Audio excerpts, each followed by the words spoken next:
Study Pros why I would like to say कि why Study Pros is standing out in this particular domain के जो student ने जो फी पे करनी है ना वो उन्होंने हमें नहीं करनी, हमारे किसी अकाउंट में नहीं करनी। वो यूनिवर्सिटी का जो अपना एक अकाउंट है जिसकी डिटेल्स यूनिवर्सिटी की वेबसाइट से भी मिल जाती हैं। स्टूडेंट ने डायरेक्ट जो फीस सबमिट करनी है उसके अकाउंट में करनी है यूनिवर्सिटी। बाज़ औक़ात तो ऐसे स्टूडेंट्स हैं कि डिग्रीज बनी हुई हैं लेकिन they don't even know single word of their degree कि उन्होंने क्या पढ़ा उसमें कुछ भी। जस्ट आपका फाइनल ईयर प्रोजेक्ट क्या था फॉर एग्जाम्पल, एक बेसिक क्वेश्चन है, वो इसको भी जस्टिफाई नहीं कर सकेंगे। As long as the student is genuine I think there should be no issues. जहाँ तक कॉन्फिडेंस की बात है, कम्युनिकेशन स्किल्स की बात है, तो प्रैक्टिस के साथ we can work on that. जो स्टूडेंट के इन पे काम है कि स्टूडेंट ने जब आना है हमारे पास तो स्टूडेंट को हमारे साथ ऑनेस्ट होना है। जैसे एक वकील का और उसके क्लाइंट का ताल्लुक होता है ना, स्टूडेंट को हमारे साथ ऑनेस्ट रहना है कि आया जो मेरी डिग्रीज है वो फेक तो नहीं है, मेरी जो लास्ट क्वालिफिकेशन है वो बिल्कुल जेन्युइन है, मेरी डिग्रीज बिल्कुल जेन्युइन है। क्योंकि जो फेक डिग्रीज हैं वो ना तो आपका ना सिर्फ आपका नाम खराब करेंगी, हमारी कंपनी का अल्टीमेटली पाकिस्तान का नाम खराब करेंगे। बहुत ज़्यादा स्टूडेंट्स ऐसे होंगे जिनका एडमिशन पॉसिबल ही नहीं है, उनकी परसेंटेजेस बहुत लो हैं या उनकी फेक डिग्रीज हैं या उनकी स्टडीज़ में गैप इतना ज़्यादा आ गया है कि कोई 20 साल पहले वाले कोई अंकल आ जाएंगे जो मेरा आप एडमिशन करवा दें तो he is not eligible. For example अगर मई इनटेक है ना जो कि अब आगे है, मई इनटेक के लिए अब हम तैयारी कर रहे हैं स्टूडेंट्स के लिए, ठीक है। तो जनवरी फरवरी में स्टूडेंट बिल्कुल रेडी होना चाहिए, उसके एंड से कोई डिले नहीं होना चाहिए। हमें एप्लीकेशंस ओपन हो चुकी हैं, एडमिशंस ओपन हो चुकी हैं फॉर एवरीवन।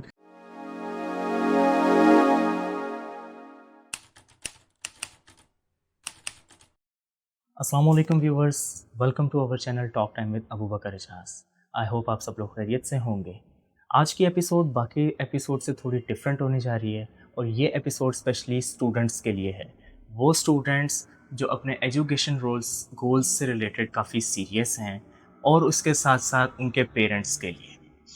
एजुकेशन गोल्स से मुराद ये कि वो स्टूडेंट्स जो अब्रॉड स्टडी करना चाहते हैं, मगर यहाँ पर सबसे बड़ा प्रॉब्लम ये आता है लैक ऑफ गाइडेंस। उन स्टूडेंट्स के पास प्रॉपर गाइडेंस नहीं होती जिसकी वजह से या तो वो अपने पैसे बर्बाद करते हैं या अपना वक्त बर्बाद करते हैं या वो अपनी प्रॉपर डायरेक्शन सेट नहीं कर पाते। सो ये मैटर बहुत इम्पोर्टेंट है, इसलिए we have been invited by Study Pros who are the one of the most authentic consultants working in this country. So आज हमारे साथ उन्हीं के एक कंसल्टेंट रबीद अहमद साहब मौजूद हैं। तो चलिए आइए इनसे डिस्कशन करके हम उन सारे सवालों के जवाब लाते हैं। रबीद भाई, thank you so much for joining us. Thank you for having me, Abu Bakr. It's a pleasure meeting you. All कैसे हैं good, आप? ठीक all हैं? good. So I'm basically representing Study Pros today. I'm working as a branch manager here since last year. And as of the introduction of Study Pros, we inaugurated in Lahore back in September 2024. And apart from Lahore, we have a couple of branches in Peshawar, Sargodha and Rawalpindi, and our head office is in Manchester. That's very great. So it's really an honour to be here. So discussion का आगाज़ करते हैं। As you know this is very important topic Yes. क्योंकि इसमें एक proper investment required होती है और एक आगे बच्चे के फ्यूचर का सवाल Yes. होता है। तो सबसे पहले यहीं से स्टार्ट करते हैं कि आपकी ओपिनियन के मुताबिक पाकिस्तानी स्टूडेंट्स स्पेशली जो सब कॉन्टिनेंटल स्टूडेंट्स हैं उनके अब्रॉड स्टडी करने का क्या मकसद है?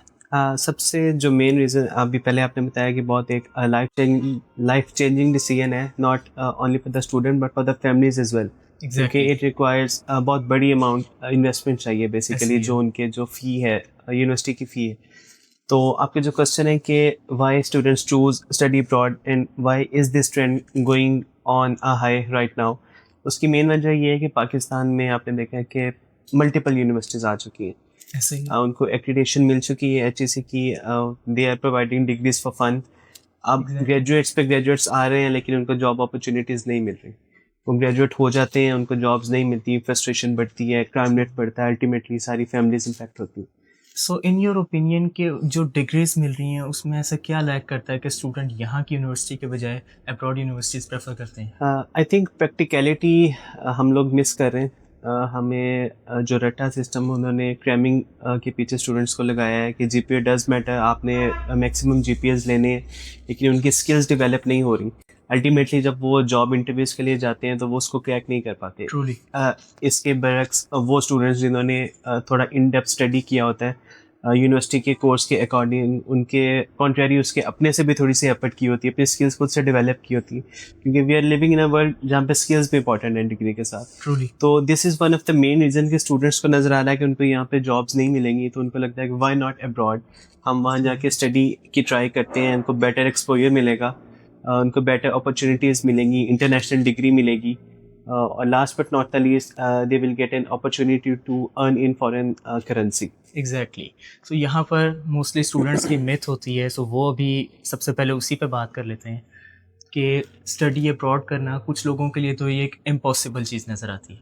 Does it really worth it? क्या ये इम्पॉसिबल है या नहीं? ये बिल्कुल इम्पॉसिबल नहीं है। करंटली हम जिस तरह के दौर में रह रहे हैं, everything is at on the disposal of internet, ठीक है। इसके अलावा जो स्टडी अब्रॉड कंसल्टेंट्स एक बहुत ह्यूज बिजनेस है।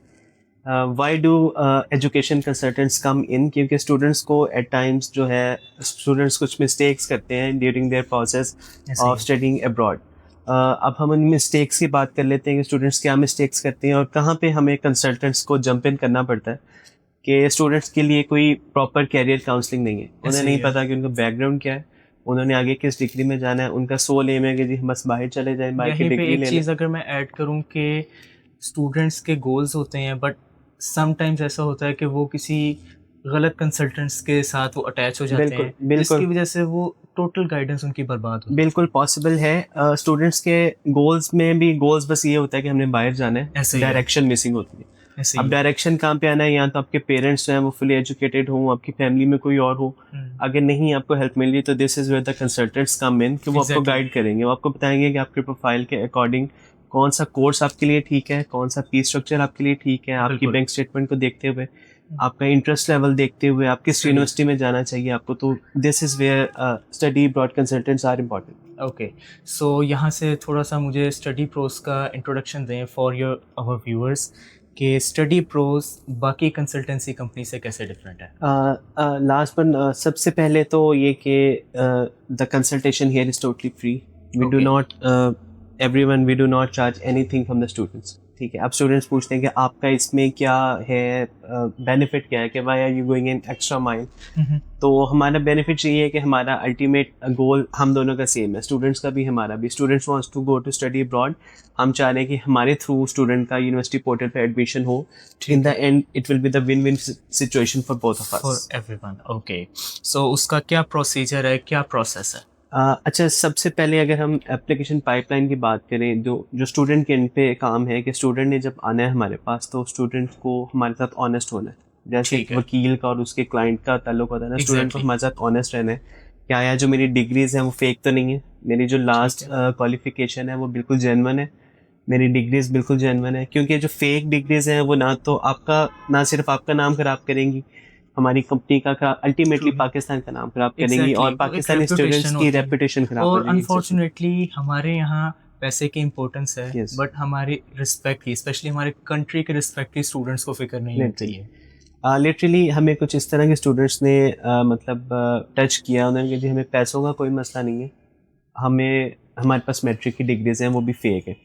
एक स्टोरी होगी ओपनली। फिर एक और केस था, उन्होंने जी हमारे पैसों का कोई मसला नहीं है, हमारे पास डिग्री सीरियस ही नहीं है, हमारे गांव में कुछ बच्चे हैं, हमें उन्हें बाहर भेजना है। तो दिस इज़ नॉट पॉसिबल। मतलब कि आपको लगे शायद कोई एक आधा ऑन एंड ऑफ केस कोई कंसल्टेंट्स कर भी लेंगे, लेकिन अल्टीमेटली वो बैकफायर करेगा, वो पूरे पाकिस्तान को इम्पैक्ट करेगा, पूरी इंटरनेशनल कम्युनिटी को वो इम्पैक्ट करेगा। बल्कि जैसे आपने अभी बताया कि लोग आते हैं वो कहते हैं हमने सिर्फ बाहर जाना है, इससे ये क्लियर पता चल रहा है कि उनका कोई पाथवे नहीं है, उनका पाथवे नहीं है और उनका जो एम है वो स्टडी करना नहीं है। उनका एम है, उनको लगता है कि बाहर जाएंगे तो पाउंड्स में या डॉलर्स में वो अर्न करेंगे। तो इस तरह से हो नहीं रहा। मतलब अगर आप स्टूडेंट वीज़ा पे जा, अगर आपका ये वाला गोल है तो आप वर्क वीज़ा के लिए ट्राई करें, मुख्तलिफ कंट्रीज जो है वो ऑफर करती है। लेकिन अगर स्टूडेंट वीज़ा तो student must be genuine student, he must be holding genuine documents, उसके अच्छे ग्रेड्स होने चाहिए। कुछ कम ग्रेड्स भी हैं तो उसके लिए हमारे पास मल्टीपल ऑप्शंस हैं, लेकिन at least he should be a genuine student. Exactly. और इसके साथ साथ एक और इम्पोर्टेंट चीज़ जो मैं डिस्कस करना चाह रहा हूँ वो ये कि हमारी बल्कि एक मिथ ही बन चुकी है कि बाहर जाके ज़िंदगी बहुत आसान है। तो यहाँ से आप ये क्लैरिफाई कर दें कि हमारे जो सब continental life versus abroad life क्या डिफरेंसेस आते हैं? देखो, क्वालिटी ऑफ लाइफ तो डेफिनेटली उनका इम्प्रूव्ड है। अगर आप वहाँ जाके एफर्ट कर रहे हो तो आपको उस चीज़ की वैल्यू भी ज़्यादा मिल रही है। सही। लेकिन जहाँ पे इसके कुछ पॉजिटिव्स हैं वहाँ इसके हार्डशिप्स भी हैं। आप अपनी फैमिली से दूर हो, आपको वहाँ पे ग्राइंड करना ये पड़ता है। सबसे इम्पोर्टेंट फैक्टर है। बहुत इंपॉर्टेंट फैक्टर है कि इमोशनल फैक्टर ये भी इंक्लूड है। फिर आपको वहाँ पे स्टडी भी करना है और एज अ स्टूडेंट आपको जो 20 आवर्स पर वीक अलाउ है वर्किंग अलाउ, जो लीगली अलाउ है। पाकिस्तानी स्टूडेंट्स हम we should not name only Pakistani students, generally जो एशियन कम्युनिटी है इसको अब्यूज़ करती है। मतलब कि इलीगली वहाँ पे हम ज़्यादा आवर्स कमिट कर लेते हैं। अल्टीमेटली अगेन वही बात है कि पूरा पाकिस्तान इससे इम्पैक्ट होगा। रिसेंटली हमने देखा है कि अभी कल परसों की अपडेट है कि ट्रंप ने बैन किए फ्रॉम 75 कंट्रीज़ कि यहाँ से अभी हम मज़ीद इनटेक नहीं लेंगे स्टूडेंट्स का। उनमें से एक कंट्री पाकिस्तान है अनफॉर्चुनेटली। तो ये इन्हीं वजूहात की वजह से है कि हम लोग जो हमें अपॉर्चुनिटीज़ मिल रही हैं हम उनको अब्यूज़ कर रहे हैं, बजाय कि इसको यूज़ करें और आगे लोगों को गाइड करें। Exactly. तो क्वालिटी ऑफ लाइफ तो वहाँ पे इंपॉर्टेंट है, लेकिन आपको जब स्टडी और वर्क दोनों साथ लेके वो एक बैलेंस क्रिएट करना है तो आपको अल्टीमेटली उसकी वैल्यू भी अच्छी मिलती है। एग्जैक्टली। सो आगे वही वाली बात करते हैं कि जैसे आपने बताया कि स्टडी करनी है और उसके साथ साथ जो हमारा वर्क अलाउ है, बट इन सब चीज़ों को let's take them on that side. सबसे इम्पोर्टेंट है following the rules and regulations कि हमने वहाँ पर जाके एटिकेट्स जो मेन चीज़ें हैं, जो रूल्स एंड रेगुलेशंस हैं उसे फॉलो करना है। देखो सबसे इम्पोर्टेंट तो यही है कि हमें रूल्स को फॉलो करने हैं। उन्होंने अगर आपको लिख दिया है कि आप इस स्टेट में अगर आप पढ़ रहे हैं तो आप इसी स्टेट में फॉर एग्जांपल जॉब कर सकते हैं।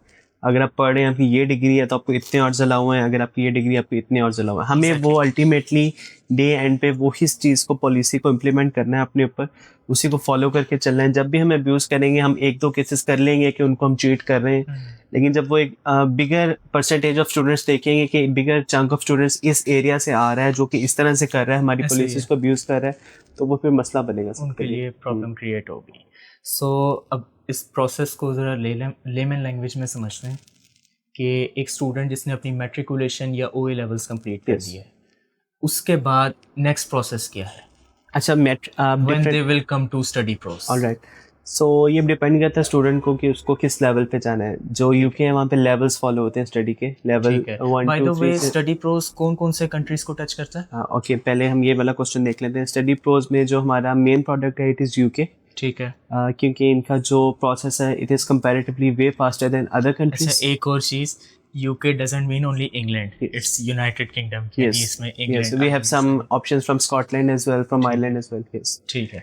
तो इसके बेनिफिट्स ये हैं कि इनका जो प्रोसेस है वो बहुत स्ट्रेट फॉरवर्ड है कंपैरेटिवली। ठीक है। दूसरी एक मेजर जो बेनिफिट है जो बैंक स्टेटमेंट वाला है, यूरोप के साथ अगर हम कंपेयर करें, यूरोप इसलिए मैं बोल रहा हूँ क्योंकि यूके जो है ब्रेग्जिट के बाहर अब यूरोप से थोड़ा अलहदा हो चुका है, मतलब जो एक यूरोपियन यूनियन आई हुई। तो एक बेनिफिट ये है कि जो बैंक स्टेटमेंट है यहाँ पे वो आपको एक लिमिटेड टाइम के लिए शो करवानी है, as compared to other European countries जहाँ पे आपको ब्लॉक्ड अकाउंट शो करना होता है कि for the specific period of time, जितना टाइम आपकी डिग्री चलेगी आपको एक स्पेसिफिक अमाउंट जो है एक बड़ी अमाउंट बनती है वो आपको अपने अकाउंट में रखना है। तो ये मोस्ट ऑफ द स्टूडेंट्स के लिए it turns out to be difficult. So ये एक यूके का मेन बेनिफिट है। इस वजह से भी हम इधर जा रहे हैं। यूके की जो इकोनॉमी है वो मेजरली इंटरनेशनल स्टूडेंट्स पे डिपेंड कर रही है। तो अभी मतलब ऑन एंड ऑफ मतलब हाइज एंड लोज आते रहते हैं, उनकी गवर्नमेंट की तरफ से पॉलिसी चेंज होती रहती हैं, लेकिन for the future, for the near future अभी तक it is safe to say कि इंटरनेशनल मार्केट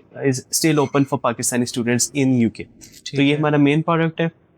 इसके अलावा कुछ ऑप्शंस हमारे पास यूरोप के हैं, ठीक है, जिसमें हमारे पास साइप्रस है, हंगरी है, स्पेन के एक तो हमारे पास कैंपसेस हैं, पेरिस के कुछ यूनिवर्सिटीज़ के ऑप्शंस हैं हमारे पास। ठीक है। इसी तरह हमारे पास यूएस की मतलब अभी जैसे हमने बात की है कि लेटेस्ट डेवलपमेंट के बाद अभी we will see then how things go forward कि यूएस ने अभी तो अनाउंस किया है कि हम पाकिस्तानी स्टूडेंट्स नहीं लेंगे along with 74 other countries, but let's see क्या होता है। So you will continue working on that side? Yes. ठीक हो गया।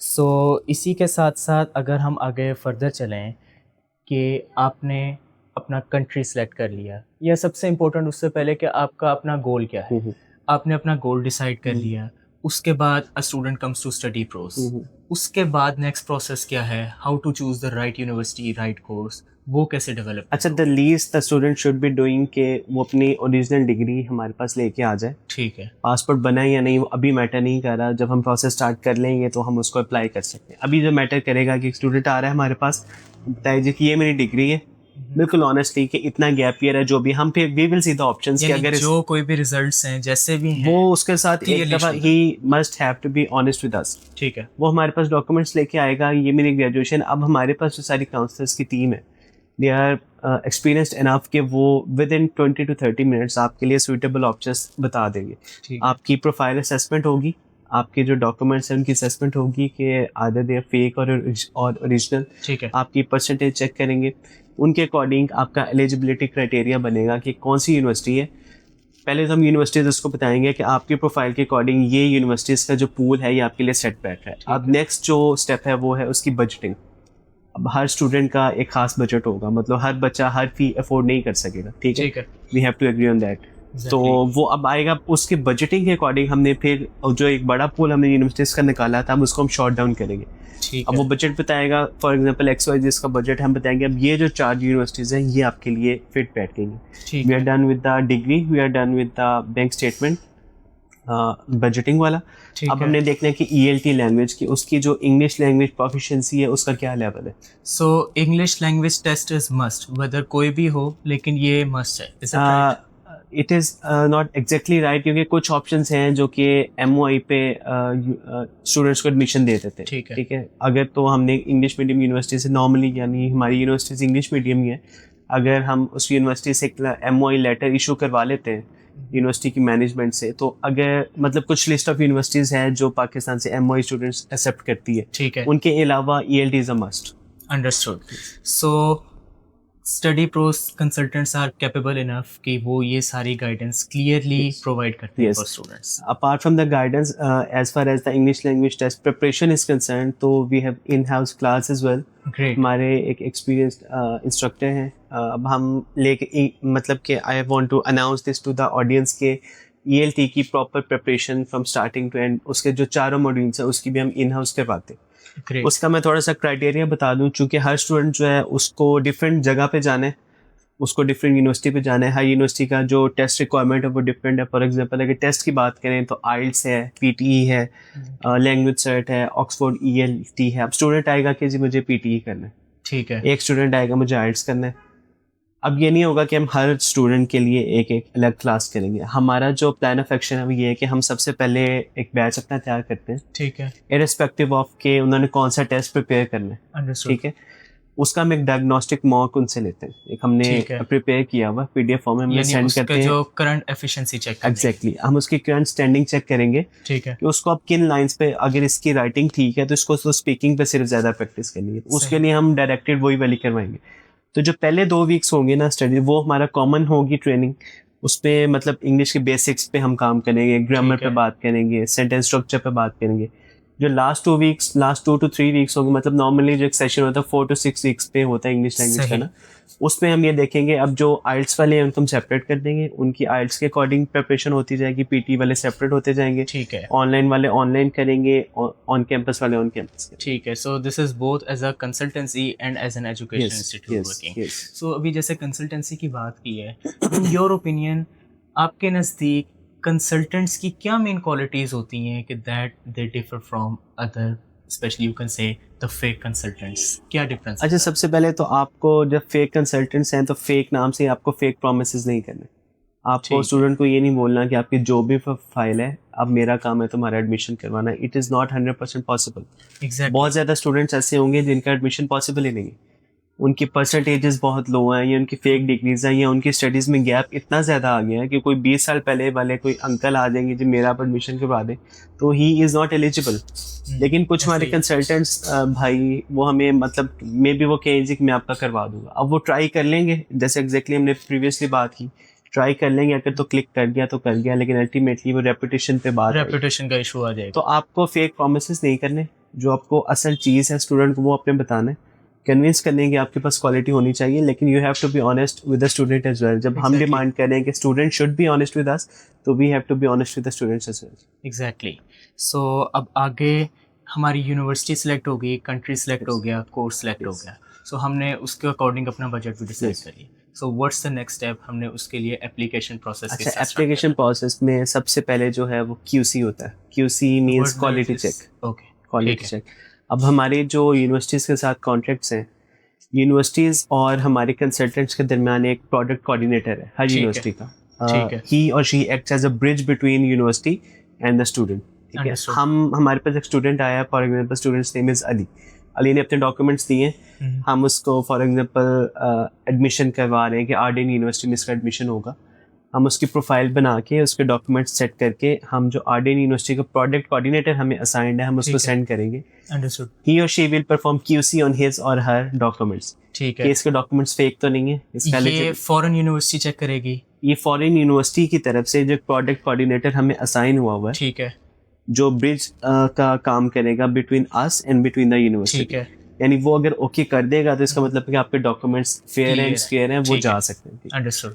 कोई ना कोई ऑब्जेक्शन में भी अनफॉर्चुनेटली लग भी सकता है यूनिवर्सिटी, लेकिन मेजर चांसेस है कि अगर यहाँ से क्लियर है तो आगे भी क्लियर होगा। आगे भी क्लियर हो जाएंगे। ठीक हो गया। तो सबसे पहले ये क्यूसी होगी, इसके बाद अगर वो अप्रूव कर देंगे, अगर वो अप्रूव नहीं करेंगे, वो बताएंगे कि आपका ये डॉक्यूमेंट ठीक नहीं है, फॉर एग्जांपल आपकी एसओपी ठीक से नहीं बनी हुई, आपकी सीवी में एक्सपीरियंस जस्टिफाई नहीं हो रहा, तो वो हमें बताएंगे, हम उस पर काम करेंगे, उस पर इम्प्रूवमेंट करेंगे, सही। स्टूडेंट से कंसल्ट करेंगे, हमारी काउंसलिंग टीम कंसल्ट करेगी, तो मिलजुल के उसको करके इम्प्रूव करके हम दोबारा से ड्राइव का लिंक उनके साथ शेयर करेंगे, ठीक है। दोबारा से क्यूसी करेंगे, फिर इसको अप्रूव करेंगे, वो आगे जाएंगे। अंडरस्टूड। तो ये सब प्रोसेस में अप्रोक्सीमेटली कितना टाइम लगता है?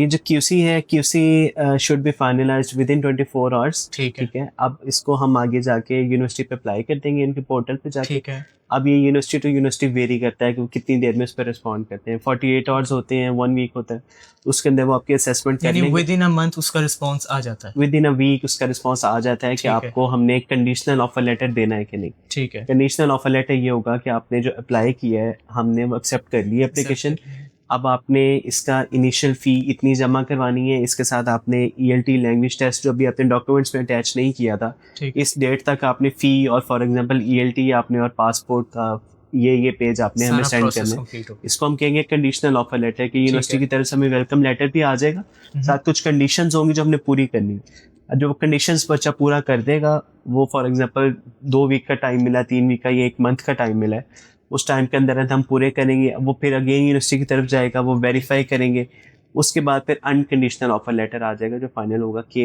अब आपको कंडीशन कोई नहीं लगी, आपने कंडीशंस पूरी कर दी, फिर हम कैश के लिए अप्लाई करते हैं। सही। सो अगर फॉर एग्जांपल खुदा ना खास्ता कि वो उनकी तरफ से ऑफर लेटर नहीं आया, सो उसका फिर क्या प्रोसेस होता है? उस केस में नॉर्मली स्टूडेंट्स को कन्वे करते हैं कि आपका इस वजह से नहीं आया, कि आपके ये वाले अच्छा, वो मैसेज प्रोवाइड करते हैं कि नॉर्मली और नॉर्मल सर्कमस्टांसेस में वो बताते हैं कि आप लोग इसको इम्प्रूव करें।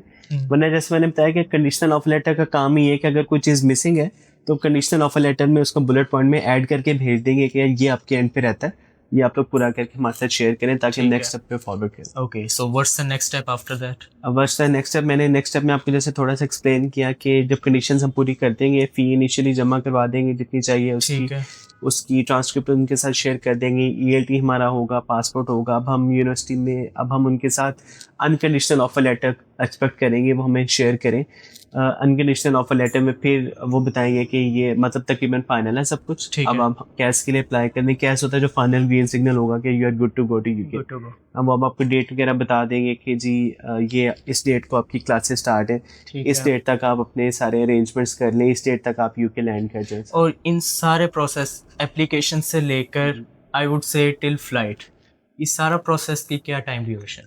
अच्छा, ये again university to university vary करता है, लेकिन हमें थोड़ा सा ना सेफ एंड हमें हर चीज़ ना लास्ट आवर के लिए नहीं रखनी चाहिए। ठीक है। फॉर एग्जांपल अगर मई इनटेक है ना, जो कि अब आगे है, मई इनटेक के लिए अब हम तैयारी कर रहे हैं स्टूडेंट्स के लिए, ठीक है, तो जनवरी फरवरी में स्टूडेंट बिल्कुल रेडी होना चाहिए, उसके एंड से कोई डिले नहीं होना चाहिए। हमें एप्लीकेशंस ओपन हो चुकी हैं, एडमिशंस ओपन हो चुकी हैं for everyone, come to Study Pros and we should apply for you. तो हमें उसके लिए बिल्कुल एंड पे, क्योंकि एंड पे खुदा ना खास्ता अगर कोई ऑब्जेक्शन लग के आती है तो हमारे पास इतना टाइम हो गया, हम उसको जल्दी से मैनेज करके इस इनटेक को हम टारगेट करें, क्योंकि अगला इनटेक तो आना है 3-4 माह के बाद, तो वो पे टाइम हमारा भी ज़ाया होगा, स्टूडेंट का भी ज़ाया होगा, उसके जो सारे प्लान हैं, सारे बजटिंग, वो सारी चीज़ इम्पैक्ट होगी। थोड़ा सा हमें मार्जिन रखना है कि जो डेडलाइंस हैं एटलीस्ट उससे 30 to 40 डेज पहले वो अपनी सारी प्रोसेसिंग पूरी करना। ठीक है। एक मई इनटेक होती है और इसके अलावा जो मेन एक मेजर होती है मतलब सितंबर इनटेक होती है, इसके अलावा मई जून होती है, जनवरी इनटेक होती है, कुछ यूनिवर्सिटीज़ के मल्टीपल इनटेक्स होते हैं, कुछ का एक ही होता है, सिर्फ सितंबर है फॉर एग्जांपल, कुछ के इवन 6 इंटेक्स ईयर होते हैं कि हर 2 माह बाद उनके स्टूडेंट्स वो लोग ले रहे हैं, ठीक है। कुछ केस से भी ज़्यादा होते हैं। तो ये यूनिवर्सिटी टू यूनिवर्सिटी वेरी करता है। जो मेजर है वो एक सितंबर इंटेक होता है और एक ठीक है। मई जून वाला। बिकॉज जो OA लेवल्स के स्टूडेंट है स्पेशली इन आवर सब कॉन्टिनेंट, Yes. तो उनकी मई जून की इंटेक होती है, Yes. So after that they could apply for Yes. That. Yes. सो वही वाली बात है कि स्टूडेंट्स मोस्टली सोचते हैं कि एक दफ़ा हम अपनी स्टडी से कंप्लीट हो जाएं, उसके बाद जाके वो अपना नेक्स्ट प्रोसेस कंप्लीट करते हैं कि हमने कौन सी यूनिवर्सिटी में अप्लाई करना है and all that. So it's better कि हम ड्यूरिंग द स्टडीज़ हम पहले से वो प्रोसेस अप्लाई करें। थोड़ा सा बच्चे का माइंडसेट हो, नहीं भी हो, मतलब पहले हो सकते हैं बच्चे के कोई और प्लान्स हैं और बाद में से लगे या नहीं, मुझे लगता है कि मुझे I should go for higher studies, तो this looks like a better option for me. तो वो भी इतना टाइम मैनेजमेंट हमारे पास होती है, मतलब इतना मार्जिन होता है। मतलब अब स्टूडेंट्स जो ग्रेजुएट है नॉर्मली आई गेस सितंबर में नॉर्मली हमारे पाकिस्तान में ग्रेजुएशन होती हैं, अगर सितंबर में वो कॉन्वोकेशंस वगैरह हो रही होती हैं। तो ये वाले जो बच्चे हैं ये जेन्युइन टेक में कुछ लिमिटेड ऑप्शंस होते हैं, ये वाले जो बच्चे हैं ये मेन टेक को टारगेट कर सकते हैं, तो इनके पास एम्पल टाइम होता है। ये नहीं कि आपने खुद से आपने प्रोक्रेस्टिनेशन नहीं करनी कि हम हर चीज़ को एंड टाइम पे लिए रोकते हैं। एंड टाइम पे किसी का ELT का मसला बन रहा है, किसी का कोई डॉक्यूमेंट में नाम का मसला बन रहा है, किसी का कोई बैंक स्टेटमेंट मैच्योर इनफ नहीं है, ये वाले इश्यूज आ सकते हैं। बट अनफॉर्चुनेटली प्रोक्रेस्टिनेशन तो आजकल एक हॉबी बन चुकी है, so will try to clear that. So next आता है स्कॉलरशिप्स, जो कि सबसे ज़्यादा अट्रैक्टिव चीज़ होती है both for students and for their parents. ये मिथ क्लियर कर दें कि do foreign universities really offer the scholarship, और वो अगर करती हैं तो उनके क्या क्राइटेरिया होता है या क्या स्टेप्स होते हैं? अच्छा, स्कॉलरशिप डेफिनेटली डू अकर, ठीक है। they are present, they are a reality, fully funded scholarships होते हैं, इनका क्राइटेरिया डिफरेंट होता है। वो आपको स्टूडेंट को अपने उसमें हमारा कंसल्टेंट्स का, एजुकेशनल कंसल्टेंट्स कंपनीज का कोई खास लेना देना नहीं है, क्योंकि we don't deal in public universities. ये स्टूडेंट को अपने एंड पे होता है, मतलब जो स्टूडेंट ने अपने एंड पे प्रपोजल लिख के सेंड करना है कि मैं ये हायर स्टडीज़ करना चाह रहा हूँ, मैं इस तरह से आपकी डिग्री को या इस प्रोसेस को मैं आपके कंट्री को या इस कम्युनिटी को मैं सर्व कर सकता हूँ। यानी वो एक्स्ट्रा करिकुलर में ऐड ऑन हो जाता है? नहीं, वो मतलब स्टूडेंट को ना यूनिवर्सिटी को खुद से टच करना है। Fully funded scholarship normally public universities offer करती है। ठीक है, वो पब्लिक यूनिवर्सिटीज़ वो स्टूडेंट को अपनी तरफ से उन्हें प्रपोजल सेंड करना है कि मैं इस तरह से आपकी कम्युनिटी को सर्व कर सकता। अब it is up to them, it is up to that particular professor कि वो आपको अलाउ करें या ना करें। एग्जैक्टली। ये इनका स्टूडेंट और कह लें कि यूनिवर्सिटी का आपस का एक है। जो वैसे इसके अलावा पार्शियल स्कॉलरशिप्स होते हैं, जिसमें मेरिट बेस्ड स्कॉलरशिप्स होते हैं, कुछ अर्ली बर्ड डिस्काउंट्स होते हैं। ठीक है। अगर इस डेट से पहले, वैसे तो ये डेट है फॉर एग्जांपल 15 डेट है लास्ट डेट फीस सबमिशन की, अगर आप 1 से पहले कर देंगे तो आपको 5% फॉर एग्जांपल डिस्काउंट मिल जाएगा। अगर आपके ग्रेड्स जो हैं आपके 70% से ऊपर आपके स्कोर्स हैं तो आपको यस, तो ये मुख्तलिफ है, जिसमें मेरिट पे स्कॉलरशिप आ जाता है, ये अर्ली बर्ड डिस्काउंट्स आ जाते हैं। तो ये अगेन ये यूनिवर्सिटी टू यूनिवर्सिटी वेरी करते हैं। एग्जैक्टली। और ये वाला पॉइंट स्टूडेंट्स के लिए सबसे इम्पोर्टेंट है, क्योंकि मोस्टली फेक एजेंट्स वो इसी बात को कन्वे करते हैं कि फुली फंडेड है, होता वो फेक है, बिल्कुल, वो सारे पैसे वो एजेंट लेके भाग जाता है अल्टीमेटली।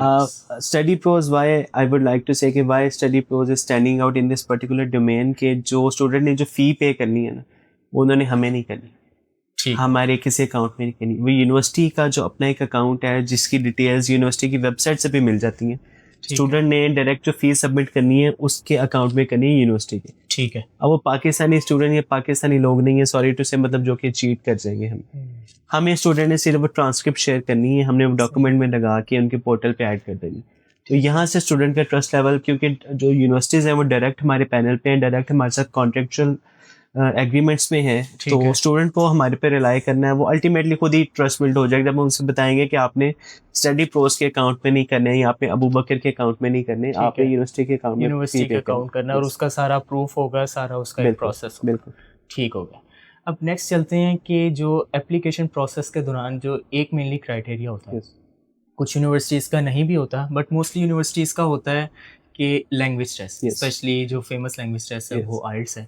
सो इसके अलावा आप टेस्ट भी मुझे बता दें और ये बता दें कि इन टेस्ट की क्या इंपॉर्टेंस है during the admission process. Test देखिए, अब चूँकि लैंग्वेज बैरियर है, अब टेस्ट का मकसद ये है कि स्टूडेंट जो है वो वहाँ जाके अपनी बात उनको समझा सके, उधर की कम्युनिटी को, उधर के प्रोफेसर्स को, और उनकी बात समझ भी सके, क्योंकि उनका जो मोड ऑफ एजुकेशन है वो इंग्लिश है। ठीक है। उसके लिए अब जैसे आइल्स आपने बात की, तो आइल्स जो है ग्लोबली रिनाउंड है, तकरीबन हर यूनिवर्सिटी है, शायद ही कोई यूनिवर्सिटी है जो वो एक्सेप्ट नहीं करी। आइल्स के बाद जो सेकंड नंबर पे प्रायोरिटी बेसिस पे आता है वो पीटीई टेस्ट है। ठीक है। इसके अलावा लैंग्वेज सेट आता है, इसके अलावा ऑक्सफोर्ड ईएलटी आता है। अब इसकी प्रिपरेशन, एक तो मैंने आपको बताया कि स्टूडेंट खुद को अच्छे से वहाँ पे जस्टिफाई करे, अपने आप को प्रेजेंट कर सके। एक और जो मेजर बेनिफिट है कि यूनिवर्सिटी ने एडमिशन से पहले आपका एक मोस्ट ओकेजन्स पे आपका एक इंटरव्यू भी लेना है। ठीक है। जैसे वीजा प्रोसेस से पहले या प्री कैस या कैस की बात, उसमें टॉपिक रखा हुआ था। तो मैं थोड़ा सा ऐड करूँ कि ईएलटी का बेनिफिट उसमें भी होगा कि अगर आप अच्छे से प्रोनाउंस कर रहे हैं, अपने आप को इंग्लिश में डिलीवर करें, तो आपको खुद को वहाँ भी जस्टिफाई कर सकेंगे, आप इजीली गो थ्रू कर जाएंगे इस इंटरव्यू में। एग्जैक्टली, ठीक हो गया। सो इन टेस्ट के क्या आइडियल बैंड होना चाहिए या क्या स्कोर होना चाहिए फॉर ठीक गेटिंग है। अच्छा, ये नॉर्मली जो अगर आइल्स की बात करें तो 6 एटलीस्ट मिनिमम, कुछ यूनिवर्सिटी 6 है, मोस्टली जो है वो 6.5 पे अलाउ करेंगे स्टूडेंट्स को। पीटीई की अगर बात करें तो ओवरऑल जो एवरेज स्कोर है 64 प्लस होना चाहिए। ठीक है। इसी तरह यूनिवर्सिटी की अपनी रिक्वायरमेंट्स होती है, हर यूनिवर्सिटी की वेबसाइट। अब ये हमारा काम है कि जो स्टूडेंट आए, क्योंकि ये जो सारे टेस्ट हैं इनका हर एक का डिफिकल्टी लेवल थोड़ा सा डिफरेंट है। एग्जैक्टली। आइल्स अगर सबसे ऊपर अगर हम रैंक करें तो उसका डिफिकल्टी लेवल भी थोड़ा ज़्यादा है। एग्जैक्टली। पीटीई अगर सेकंड नंबर पे आ रहा है तो उसका डिफिकल्टी लेवल भी सेकंड नंबर पे। ठीक है। स्टूडेंट्स जो हैं पाकिस्तानी, नॉर्मली अगर हम इंग्लिश में स्ट्रगल करते हैं तो स्टूडेंट्स प्रेफर कि वो जो नीचे वाले 3-4 हैं जिसमें डोलिंगो है, टॉफल है, ईएलटी, ऑक्सफोर्ड ईएलटी है, लैंग्वेज सेट, उसको प्रेफर कर लें, कंपैरेटिवली ईजियर है। अंडरस्टूड। तो ये इस तरह से है कि यूनिवर्सिटी की डिमांड्स पे डिपेंड करता है कि आपने कौन सा करना है, स्टूडेंट किस पे कंफर्टेबल है। और बाकी काउंसलिंग हमने तो करनी है कि आपकी जो अंडरस्टैंडिंग है, जैसे हमने डायग्नोस्टिक मॉक लिया है तो उसमें हम उनको सजेस्ट करेंगे this is the right test for you. Okay, यहाँ पे एक पॉइंट क्लियर करते हैं कि जो यूनिवर्सिटी के जो एडमिशन्स होते हैं they are mostly based on our academics, जो हमारे ग्रेड्स हैं, जो हमारा एकेडमिक स्कोर है। बिल्कुल। सो जो लैंग्वेज टेस्ट होते हैं ये उसको रिप्लेस कर देते हैं, are they the separate requirement? Separate requirement. ठीक है। और ये भी कंपलसरी होता है फॉर सम यूनिवर्सिटीज? कंपलसरी होता है। जैसे हमने बात की कि कुछ यूनिवर्सिटीज में बहुत लिमिटेड नंबर है जो कि एमओई की बेसिस पर कर देंगे कि पाकिस्तान की जो अच्छी यूनिवर्सिटीज़ हैं उनका एमओई कुछ यूनिवर्सिटीज़ में एक्सेप्ट होता है, लेकिन मेजरली जो है कि ईएलटी, इससे हमें भागना नहीं चाहिए स्टूडेंट को। ये मस्ट है, अल्टीमेटली इससे वहाँ जाके हमें फ़ायदा देना स्टूडेंट को। अंडरस्टूड, क्योंकि लैंग्वेज में हमारी हाँ, अगर आप यहाँ पे उनको मतलब कि अगर आप मतलब इस तरह के भी ऑप्शन है कि स्टूडेंट जो है वो टेस्ट मैनेज करवा ले, कि फेक टेस्ट बनवा ले, या आगे कोई और परफॉर्म कोई और कर रहा है आपके नाम का, वो यहाँ पे मे भी आपका क्लियर हो जाए। हो सकता है वो इंटरव्यू में आपको बैकफायर कर जाए जब आपको खुद को डिफेंड ही नहीं कर सकोगे।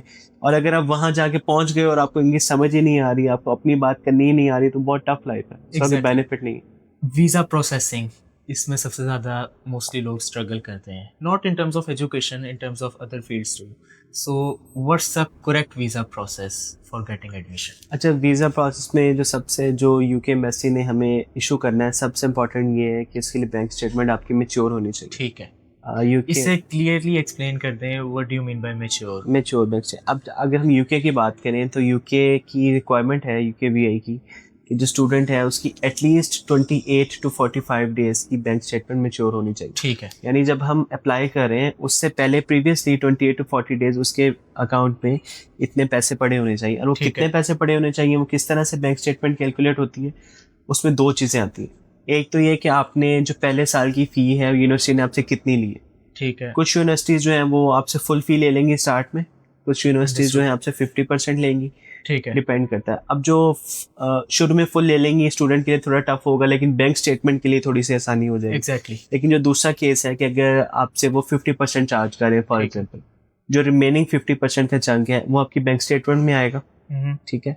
और इसके अलावा जो आपके वहाँ पे 1 साल के लिविंग एक्सपेंसेस है वो आपके बैंक स्टेटमेंट में ऐड होंगे। So the bank statement turns out to be the living expenses of first year and the remaining fee. ठीक है। अब लिविंग एक्सपेंसेस किस तरह से कैलकुलेट करते हैं कि अगर लंदन के लिए हम टारगेट करें कि लंदन के थोड़े से अराउंड 3000 पाउंड ज़्यादा है, ओवरऑल ये बनते हैं तकरीबन 13,300 pounds for 1 year living expenses. अब इसको हम जो पाकिस्तानी पैसों में कन्वर्ट करके हम अपने बैंक में रखवाने। ठीक है। और जो दूसरी बात है, अगर आउटसाइड लंदन हमें जाना है तो इट इज़ 10,342। ठीक है। ठीक है। इसके अलावा जो कुछ और एक्स्ट्रा जो कुछ चार्जेस हैं उसमें हमारी हेल्थ इंश्योरेंस की कुछ चार्जेस हैं वो हम ऐड ऑन करते हैं। ये सारी चीज़ें मैनेज करके फिर जब हम पासपोर्ट हमारा बिल्कुल ठीक हो, फेक ना हो, ये बैंक स्टेटमेंट हमारी मैच्योर हो, हमारा हेल्थ चार्ज पे हुआ हो, तो फिर हम वीज़ा के लिए अप्लाई कर देते हैं। और ऑन सम ओकेजन्स वो हमारे से स्टूडेंट से इंटरव्यू लेंगे। अब उस इंटरव्यू का जैसे इसे मैं ऐड कर देता हूँ, वीज़ा प्रोसेस के लिए इंपॉर्टेंट है कि उसकी इंपॉर्टेंस क्या है। उन्होंने ये देखा कि जनरली आपने एक ट्रेंड देखे हैं कि स्टूडेंट्स जो हैं पाकिस्तानी, उनका पढ़ने में फोकस कम है, उनका वहाँ जाके रोपोश होने का या वहाँ सेटल डाउन होने का, इलीगल इमिग्रेंट्स बनने का प्लान ज़्यादा होता है अनफॉर्चुनेटली। उस चीज़ से बचने के लिए उन्होंने इंटरव्यू आपका कंडक्ट करना है to check whether the student is genuine और नॉट, एलिजिबल है आपके क्या प्लान्स हैं। ये चीज़ हम एसओपी में भी बड़े अच्छे से एक्सप्लेन करते हैं कि हम क्यों आना चाह रहे हैं यहाँ पे, क्यों डिग्री करना चाह रहे हैं, डिग्री के बाद हमारा प्लान क्या है। ठीक है, हमें जाके पाकिस्तानी कम्युनिटी को सर्व करना है। ऑब्वियसली हम वहाँ पे तो नहीं बताते कि हमें यहाँ पे रहने का प्लान है, लेकिन वो मतलब इतने एक्सपीरियंस्ड हैं, वो अपने कंट्री के साथ इतने लॉयल हैं के स्टूडेंट वो जज करेंगे, वो आपसे इंटरव्यू में इस तरह की बातें निकलवा लेंगे कि अल्टीमेटली आप अगर थोड़ा सा भी उन्हें शक हुआ है तो आपको वो डिस्कार्ड, आपको वीज़ा इशू नहीं होगा। और फिर वो जब स्टैंप लगती है so that creates problem for whole life. लेकिन ये थोड़ी सी मिथ है कि अगर आप पे रिजेक्शन हो जाए, मतलब यूके में कुछ ना कुछ जगह पे आप अगर बेहतर प्रोफाइल के साथ विद मोर ऑनेस्टी अगर आप दोबारा से अप्लाई करें और खुद को जस्टिफाई कर लें तो देयर आर चांसेस आप गो थ्रू कर लें। लेकिन ये फर्स्ट टाइम ही होना चाहिए। It is not a right practice आप पहले चीट करने की कोशिश करें, आप इंटरव्यू की अच्छे से प्रिपरेशन ना करें। तो this is also where Study Pros should come in कि हम इंटरव्यू प्रिपरेशन करवाते हैं, हम उनके ओरिजिनल इंटरव्यू से पहले मॉक इंटरव्यूज़ करवाते हैं, सेम फॉर्मेट होगा, रिकॉर्डेड वीडियोज़ होंगी, उनको ग्रिल करने की कोशिश करेंगे हम स्टूडेंट को कि अपने आप को डिपेंड कर सकता है कि नहीं, ताकि जब अल्टीमेटली वहाँ पे जाए उसका डर उतना हो, उसका कॉन्फिडेंस लेवल हाई हो और वो खुद को जस्टिफाई कर सके। So what are the main qualities, कौन सी स्किल्स पे फोकस करना है for better visa interview? Better visa interview सबसे पहले ऑनेस्टी है, आपको ऑनेस्टी, लेकिन थोड़ा सा हमें प्ले भी करना है। अगर हमें थोड़ा सा प्लान है भी कि हमने थोड़ा सा जाके मतलब हमारा फोकस अर्निंग की तरफ है, थोड़ा सा हमें ना थोड़ा साइकोलॉजिकली भी प्ले करना है। एटलीस्ट हमें अपने एम्बिशंस वगैरह को अच्छे से उनको कम्युनिकेट करना है। सबसे पहली चीज़ तो ये है कि कम्युनिकेशन स्किल्स अच्छी होनी चाहिए। ठीक है, आपका कॉन्फिडेंस लेवल आपको बताएगा कि आपके कितने आप कॉज के साथ आप ट्रुथफुल हैं। ठीक है, अगर कम्युनिकेशन स्किल्स अच्छी हैं तो एट टाइम्स कुछ बातें जो नहीं भी होनी होती वो भी कवर अप हो जाती है। एग्जैक्टली। तो ये बहुत इंपॉर्टेंट है, ऑनेस्टी बहुत इंपॉर्टेंट है। और बाकी और इसके साथ साथ मेंटली स्ट्रांग होना सबसे ज्यादा इम्पोर्टेंट है। एग्जैक्टली वो अगर आपको जैसे आपने कहा है कि साइकोलॉजिकली आपने देखना है, क्योंकि मोस्टली स्टूडेंट्स ये होते हैं कि वो जब फर्स्ट टाइम जा रहे होते हैं तो अप्रोक्सीमेटली एक फियर भी होता है। सो उस फियर को ओवरकम करने के लिए व्हाट डू यू एडवाइस? मैं एग्जैक्टली ये स्टूडेंट का बहुत फियर है कि सर इस यूनिवर्सिटी में इंटरव्यू तो नहीं लेंगे, ऐसी यूनिवर्सिटी बताएं जहाँ पे इंटरव्यू ना हो, वो हम एक स्टेप पे बच जाएं, मे बी प्री कैस में बच जाएं, मे बी वो कैस के बाद ले लें, मे बी वीज़ा इशू से पहले ले लें, मे बी वहाँ पहुँचने पे हमारा कोई इंटरव्यू कंडक्ट कर लें। तो वो हम इससे बच ना सकें शायद, क्योंकि जिस तरह की आजकल ट्रेंड्स चल रहे हैं, कंप्लायंस UKVI ने बहुत स्ट्रॉन्ग कर दी है उनको वन वे और अनदर। आपने यहाँ भी अभी रिसेंटली कुछ एपिसोड्स देखे होंगे पाकिस्तान एयरपोर्ट पे कि FIA वाले डॉक्यूमेंट्स चेक कर रहे हैं, स्टूडेंट्स को ऑफबोर्ड कर रहे हैं।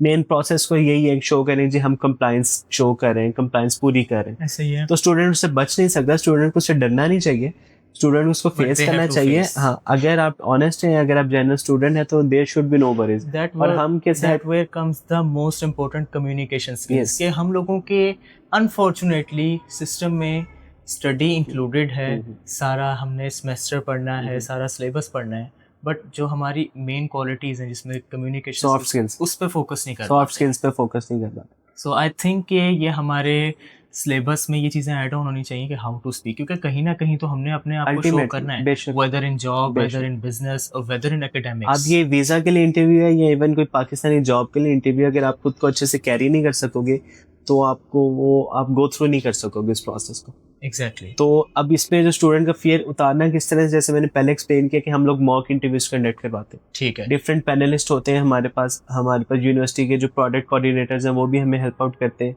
ठीक है। हम लोग उसमें हेल्प आउट करते हैं स्टूडेंट को कि हम आपके मॉक इंटरव्यूज करेंगे, आपसे ग्रिलिंग किस्म के क्वेश्चंस होंगे, क्रॉस क्वेश्चनिंग होगी कि आपकी ये डिग्री है। बाज़ का तो ऐसे स्टूडेंट्स हैं कि डिग्रीज बनी हुई हैं लेकिन they don't even know single word of their degree कि उन्होंने क्या पढ़ा उसमें, कुछ भी जस्ट आपका फाइनल ये प्रोजेक्ट क्या था फॉर एग्जांपल, एक बेसिक क्वेश्चन है, वो इसको भी जस्टिफाई नहीं कर सकेंगे। As long as the student is genuine, I think there should be no issues. जहाँ तक कॉन्फिडेंस की बात है, कम्युनिकेशन स्किल्स की बात है, तो प्रैक्टिस के साथ we can work on that. Okay, understood. So next step आता है गोइंग टू देयर, और वहाँ पे इश्यूज आते हैं कल्चरल डिफरेंस कि स्टूडेंट वहाँ पर जाके जो सही तरीके से अपनी एकेडमिक्स का तो उसका प्लान होता है, जब वहाँ पे डिफरेंट कल्चर होता है, डिफरेंट रूटीन्स होती है, वहाँ पे वो स्ट्रगल करता है। सो उस हवाले से क्या एडवाइस है? उस हवाले से मेरे ख्याल से I would call it a myth, क्योंकि अब हर जगह पे आपकी रीजनल कम्युनिटीज़ बनी हुई है। पाकिस्तानी स्टूडेंट है तो पाकिस्तानी कम्युनिटीज़ का बहुत बड़ा चंक है जो ऑलरेडी यूके में या यूरोप में प्रेजेंट है, तो वो कम्युनिटीज़ आपको टेकअप करती हैं। इसके अलावा यूनिवर्सिटीज़ की तरफ से, कि यूनिवर्सिटीज़ को पता है कि कल्चरल डिफरेंसेस हैं, रेसिज्म आ सकता है, कल्चरल हेट्रेड आ सकता है, इस्लामोफोबिया आ सकता है, यूनिवर्सिटीज़ की तरफ से भी इस तरह के हेल्प सेंटर्स हैं जहाँ पे आप लोग जाके रिपोर्ट कर सकते हैं। मतलब नॉर्मली तो होता नहीं है, फिर भी अगर कहीं होता है तो यूनिवर्सिटीज़ भी हेल्प करती हैं और स्टूडेंट कम्युनिटीज़ भी हेल्प करती हैं, आपकी रीजनल कम्युनिटीज़ भी वहाँ पे हेल्प करती हैं, तो it is not a major issue. After becoming an international student, आपने वहाँ पे स्टडी किया, आपके नज़दीक कैसे ग्रूमिंग होती है? आपकी पर्सनल डेवलपमेंट और आपके ओवरऑल डेवलपमेंट क्या अफेक्ट आता है? देखो, उनका तो बिल्कुल क्राइटेरिया चेंज है। वो प्रैक्टिकल एजुकेशन पे बहुत बिलीव करते हैं। जैसे हमने ऑलरेडी भी बात की कि हम ग्रेजुएट्स पे ग्रेजुएट्स ला रहे हैं, लेकिन वी डोंट हैव स्टूडेंट्स जो कि even they can not even speak a single sentence of English, or they cannot present themselves, they don't even know the technical terms of their degrees। तो वहाँ पे हर चीज़ पे focus है, ठीक है। आपकी ग्रूमिंग पे बहुत फोकस है, आपकी कम्युनिकेशन स्किल्स पे बहुत इंपॉर्टेंट है। एक वॉशिंगटन अकॉर्ड है, एक एक्रीडिटेशन है, उनकी तरफ से एक लिस्ट आई थी कि स्टूडेंट को ग्रेजुएशन के बाद जो स्किल्स सबसे ज़्यादा इंपॉर्टेंट है फॉर गेटिंग अ जॉब, उसमें सबसे जो पहला नंबर था वो कम्युनिकेशन स्किल्स का, और जो GPA है उसमें 17th नंबर पे था आउट ऑफ 20th। तो मैटर करता है कहीं ना कहीं, लेकिन ये चीज़ें साथ मैटर करती है। तो यूके जब आप इंटरनेशनल डिग्री आपके पास होगी तो आप देखेंगे कि आपको पूरी दुनिया से, from every part of the world, आप लोगों के साथ इंटरेक्ट कर रहे हैं। कल्चरल डिफरेंस होगा, इंग्लिश बोलने का इंग्लिश तो बोल रहे हैं लेकिन इंग्लिश बोलने का भी तरीका डिफरेंस होगा, आपका कॉन्फिडेंस लेवल ही और होगा। तो अल्टीमेटली ये सारी चीज़ें आपकी पर्सनैलिटी को पॉजिटिवली इम्पैक्ट करती है। अनफॉर्चुनेटली कुछ सेंटेंसेज हैं जिन्होंने हमें अपनी ज़िंदगी में हमने उसका हिस्सा बना लिया, जैसे क्या ज़रूरत है इसकी, या वक्त आएगा देखी जाएगी। वो वक्त हम बहुत ज़ाया कर देते हैं। देखो, we live in a fast paced world.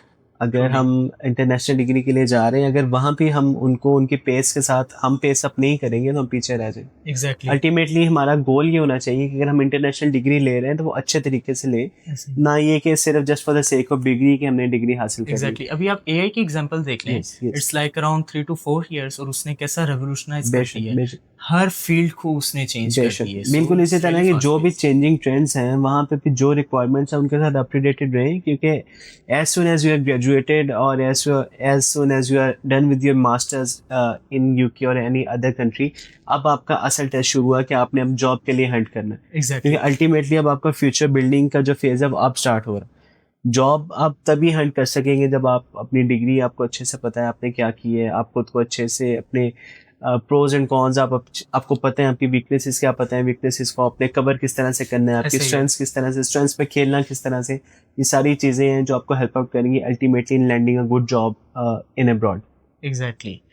Parents के हवाले से क्या एडवाइस देना चाहेंगे, how they should build up their children for future progress? Future progress I think बिल्कुल स्टार्ट से, मतलब जो ट्रेंड बन चुका है कि हमने स्टडी अब्रॉड करना है, उस तरह से आई थिंक ना भी हो, लेकिन ये डिपेंड करता है कंडीशंस पे, आपकी फैमिली डायनामिक्स पे, कि आपकी फैमिली में से पहले कोई है या नहीं है, या आपको लग रहा है कि आपके पहले जो बहन भाई हैं उन्होंने यहाँ से अच्छी यूनिवर्सिटी से भी डिग्रीज की हैं लेकिन उनको उस तरह से जॉब्स नहीं मिल रही, वो उस तरह से फैमिलीज को सपोर्ट नहीं कर सकते। तो मेरे ख्याल से कैरियर काउंसलिंग जो है एक छोटे लेवल से बहुत इंपॉर्टेंट। अभी कुछ टाइम पहले तक when I was graduated back in 2019 and when I started my degree in 2015 there was really no concept of career counseling, we just went with the flow।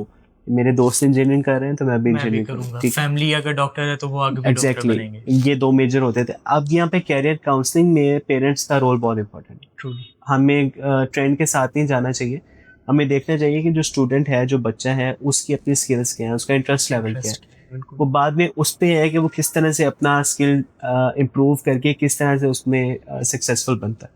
तो पेरेंट्स की जो emotional support है कि student को, मतलब बच्चा ये भी नहीं कि मुंह उठा के कुछ भी कह दे जी मैं ये बनना चाहता हूँ, उसके पीछे थोड़ी सी सॉलिड किस्म की स्टैंडिंग होनी चाहिए, पेरेंट्स की उसमें कंसल्टेशन होनी चाहिए, सपोर्ट होनी चाहिए, तो it is really important. Exactly. और साथ साथ ये कि जैसे एक एग्जांपल आती है स्पोर्ट्स बेस्ड एडमिशंस, या मेनली बच्चे का इंटरेस्ट अगर स्पोर्ट्स में है, तो अनफॉर्चुनेटली कोई एजुकेशन इंस्टीट्यूट्स उसको सपोर्ट नहीं करते, इवन फैमिली से सपोर्ट नहीं होता। हालांकि स्पोर्ट्स, अब देखें फुटबॉल में कितनी तरक्की हो रही है world wide, it's the most viewed sports.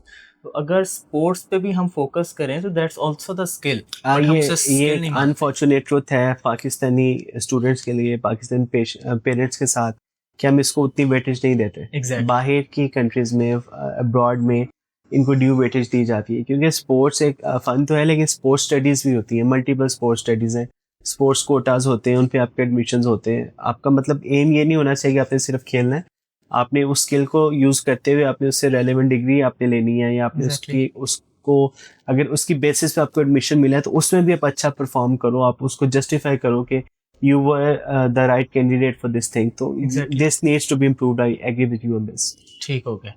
आगे आ जाता है जो स्टडीज़ के साथ साथ जो मैं डिस्कशन करना चाहता हूँ वो ये कि एक्स्ट्रा करिकुलर एक्टिविटीज़ क्या वेटेज होती है, और एक्स्ट्रा करिकुलर किस तरह नोटिस किया जाता है in foreign universities. Foreign universities में जहाँ तक एडमिशन की बात है तो बिल्कुल स्टार्ट में they don't really matter much, लेकिन आगे जाके आपको वहाँ पे आपकी सर्टिफिकेशंस में, आपके उन स्पेसिफिक कम्युनिटीज़ में आप टेक पार्ट करने के लिए, कि जी मैं फॉर एग्जांपल डेक्लेमेशन में मेरे बहुत प्राइजेज़ हैं, तो जो यूनिवर्सिटीज़ की डेक्लेमेशन सोसाइटीज़ हैं, कंपटीशंस हैं, उधर आप परस्यू कर सकते हैं। ठीक है। लेकिन जहाँ तक बात है कि एडमिशन में आपकी किस तरह से, तो I don't think it really impacts much. अच्छा, दैट्स द रियलिटी कि उसका इतना इम्पैक्ट नहीं Yes, होता। yes. ठीक है। मेजर जो चीज़ें हैं वो आपकी ग्रेड्स, आपकी ग्रेजुएशन है, या आपकी जो भी लास्ट डिग्री है वो इम्पॉर्टेंट है, आपका ELT इम्पॉर्टेंट है, आपकी बैंक Understood. स्टेटमेंट, आपके फाइनेंसेस इम्पॉर्टेंट है। ये 3 मेन चीज़ें हैं, इसके गिर्द रिवॉल्व करती हैं चीज़ें। दैट्स अ ग्रेट इनिशिएटिव कि स्टडी प्रोज इन चीज़ों पे फोकस कर रहे हैं। यस। और इसके साथ साथ आई वुड लाइक टू से कि आप फाइनल एडवाइस हमारे व्यूअर्स को क्या देना अच्छा, चाहेंगे? फाइनल एडवाइस यही कि सबसे पहले तो हमें प्लानिंग टाइम से बिफोर करनी है। जैसे हमने पहले ठीक। बताया कि we should not leave anything और everything for the last minute. रफली एस्टिमेट देते हैं अप्रॉक्सीमेटली एडमिशन से कितने टाइम पहले हमें प्रिपरेशन स्टार्ट करनी है? मेरे ख्याल से प्रिपरेशन जहाँ तक स्टार्ट करनी है, अगर तो डॉक्यूमेंट्स हैं, डिग्रीज वगैरह हैं, वो तो आपकी डिग्री के थोड़े टाइम बाद असाइन हो जाती है। जहाँ ठीक तक है। बात है बैंक स्टेटमेंट की, क्योंकि हर बंदे के अकाउंट में हर टाइम इतने पैसे नहीं पड़े होते। Bank Exactly. स्टेटमेंट जहाँ तक बात है, जब आपने अप्लाई करना है, फॉर एग्जांपल आपने अप्रैल में अप्लाई करना है फॉर मेन टेक, एटलीस्ट आप 2 मंथ्स का मार्जिन रख लें। मार्च और फरवरी यानी जनवरी के एंड पे आप उसमें बैंक स्टेटमेंट फॉर एग्जांपल रखवा दें, ठीक है। पैसे रखवाना शुरू कर दें, फॉर ताकि मेच्योर हो जाए और वो फेक ना लगे कि एकदम से इतने पैसे कहीं से लेके हमने फॉर एग्जांपल ऐड कर दिए। Exactly. फेकनेस भी ना आए, थोड़े थोड़े करके ऐड कर दें। टाइम से पहले सारी चीज़ें प्लानिंग करना ये बहुत इंपॉर्टेंट है। सबसे मेन चीज़ है कि पाकिस्तानी स्टूडेंट्स जो हैं वो मतलब प्रोक्रेस्टिनेट करते रहेंगे, एंड पे जब डेट्स आ जाएंगी उनकी पता चलेगा जी अभी ELT तो रहता है, वो पहली दफ़ा फेल हो गया था, मार्क्स कम आ गए थे, या फिर ये जो मेरा मैट्रिक का सर्टिफिकेट है इस पर मेरा नाम थोड़ा सा चेंज हुआ है, डॉक्यूमेंटेशन मैंने चेंज करनी है। तो ये चीज़ें, कुछ चीज़ें हैं जो स्टूडेंट के एंड पे, ये स्टूडेंट के एंड पे चीज़ें होने वाली है। बाकी जो हमारे एंड पे है कि हमने उसका क्विकली उसके लिए राइट ऑप्शंस कैसे देखने हैं, उसकी QC करवानी है, उसका एलिजिबिलिटी क्राइटेरिया बनाना है, उसको राइट काउंसलिंग करनी है, this is the right place for you, वो हमारे एंड पे और हमारी टीम के एंड पे वो काम है। That's very great. So, at the end, best wishes for Study Pros. And I would like to say to viewers, come to Study Pros, and that will be the best help for your futures. Thank you so much, Abid Bhai, for your time. Thank you so And much. it was really very nice talking Thank you to so you. much. At the end, viewers, I would like to say the most important part is planning your future. अगर हम अपने future को right direction में plan करेंगे, so that will help you to grow in your career. So इंशाल्लाह I'll meet you in the next podcast episode. आप सब लोग अपना बहुत ज़्यादा ख्याल रखिएगा। अल्लाह हाफिज़।